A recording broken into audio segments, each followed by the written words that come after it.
Hi friends, welcome back to the Hunger Traveller. ഇന്ന് നമുക്ക് സേമിയ വെച്ചിട്ട് കിഡിലനൊരു ബ്രേക്ക്ഫാസ്റ്റ് ഉണ്ടാക്കിയാലോ, അതും ഒട്ടും സമയം കളയാതെ. അതായത് ജസ്റ്റ് 10 മിനിറ്റ് മതി ഇത് റെഡിയാക്കി എടുക്കാനായിട്ട്. അപ്പോൾ വേഗം തന്നെ നമുക്ക് റെസിപ്പിയിലേക്ക് പോകാം. അപ്പോൾ ആദ്യം തന്നെ ഒരു പാത്രത്തേക്ക് 250 ml കപ്പിൽ ഞാനിവിടെ 1 കപ്പ് സേമിയ എടുത്തിട്ടുണ്ട്. അതിലേക്ക് 1 കപ്പ് റവ ചേർക്കുന്നുണ്ട്. റവ വറുത്തതോ വറുക്കാത്തതോ നിങ്ങൾക്ക് ചേർക്കാവുന്നതാണ്. ഇനി അതിലേക്ക് ചേർക്കുന്നത് 1/2 കപ്പ് തൈരാണ്. തൈര് ചേർത്ത ശേഷം അതിലേക്ക് കുറച്ച് ഇഞ്ചി അരിഞ്ഞതും, ഒരു ചെറിയ സബോള ചെറിയ കഷ്ണങ്ങളാക്കിയതും, ഒരു ക്യാരറ്റ് ഇതേപോലെ ഗ്രേറ്റ് ചെയ്തതും, പിന്നെ എരിവിനാവശ്യമായിട്ട് ഒരു 2 പച്ചമുളക് ചെറുതായി അരിഞ്ഞതും, ആവശ്യത്തിന് ഉപ്പും കൂടെ ചേർത്തിട്ട് നന്നായിട്ടൊന്ന് മിക്സാക്കി എടുത്തിട്ടുണ്ട് കേട്ടോ. അപ്പോൾ ഇത് പോരാ, നമുക്ക് ഇത് ഒരു ബാറ്റർ പരുവത്തിൽ വരണമെങ്കിൽ നമുക്ക് വെള്ളം ചേർക്കണം. അപ്പോൾ നമ്മൾ കുറേശ്ശെയായിട്ട് വെള്ളം ചേർത്തിട്ട് നോക്കുക എങ്ങനെയാണ് ഈ കൺസിസ്റ്റൻസി വരുന്നതെന്ന്.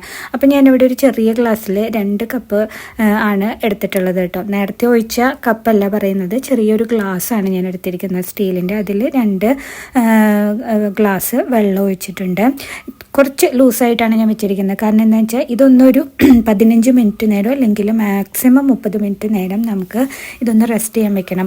അപ്പം നമ്മുടെ ഇതിനകത്ത് ഇട്ടിരിക്കുന്ന സേമിയ ഉണ്ടല്ലോ, അത് നന്നായിട്ട് സോഫ്റ്റായിട്ട് വരും. അതിന് വേണ്ടിയിട്ടാണ് ഇതിനകത്ത് ചെയ്യുന്നത്. കാരണം നമ്മൾ സേമിയ വേവിക്കുകയോ ചെയ്തിട്ടില്ല, അതേപോലെ പൊടിച്ചെടുക്കുകയോ ഒന്നും ചെയ്തിട്ടില്ല.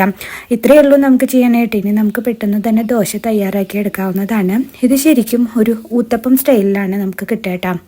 പിന്നെ ഞാനിവിടെ ഒരു ഭാഗം വെന്ത് വന്നിട്ടുണ്ട്. ഇവിടെ ഞാൻ ചേർക്കുന്നത് ഇത്തിരി പുളിയും കുറച്ച് വറ്റൽമുളകും ഒരു സബോളയൊക്കെ കൂട്ടിയിട്ട് അരിഞ്ഞ് വെച്ചിട്ടുള്ള ഒരു ചട്നി പോലത്തെ ഒരു സംഭവമാണ് ഞാനത് പറ്റിയത്. അത് വേണമെങ്കിൽ ചേർത്താൽ മതി, ഇല്ലെങ്കിൽ വേണ്ട. പിന്നെ അതിലേക്ക് കുറച്ച് നെയ്യും കൂടെ ചേർത്ത് കൊടുത്തിട്ടുണ്ട്. എന്നിട്ട് ഒരു ഭാഗം വെന്ത് വരുമ്പോൾ മറുഭാഗം നമ്മൾ മറിച്ചിട്ടിട്ട് ഒന്ന് മൊരിയിച്ചെടുക്കണം. അപ്പോൾ ശരിക്കും നമുക്കൊരു ഇത് സേമിയയുടെ ആണെന്ന് നമുക്ക് മനസ്സിലാവില്ല.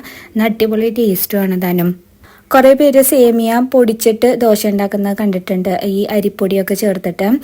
ഇതിപ്പോൾ അങ്ങനെയൊന്നും ചെയ്യേണ്ട. നമുക്ക് ജസ്റ്റ് 10 മിനിറ്റിൽ ഈ ബാറ്റർ ഒന്ന് തയ്യാറാക്കി എടുക്കാം. പിന്നെ ഒരു 20 മിനിറ്റ് റെസ്റ്റ് ചെയ്യേണ്ട കാര്യം മാത്രമേ ഉള്ളൂ. അപ്പോൾ മറ്റൊരു റെസിപ്പിയുമായിട്ട് വീണ്ടും കാണാം.